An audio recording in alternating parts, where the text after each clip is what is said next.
বস্ত্র সিংহ মহিন্য শৈলপিণ্ড লোকদেশ ভূতি বড়দিন ভূতি বলে সে বিদারে সুমিষ্ট বচনে কেন মাগো আসিয়াছ গহন কাননে কথা অর্থে আসিয়াছ পুরো পরিচয় বিস্তারিত সব কথা বলো মহামায় মিথ্যা বলে সেই কাহিনী শুনিয়া কি হবে মন মতো থাকতে না কেহ নাই হবে বা শুনছিল মাগো বিতর নগরে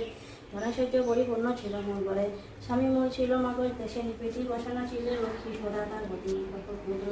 শপথ বলুন রাখি স্বামী মোর কার বসে একদিন গেল কান্ত সংসারে সুখ শান্তি যাহা কিছু ছিল প্রতির বিয়োগে মরে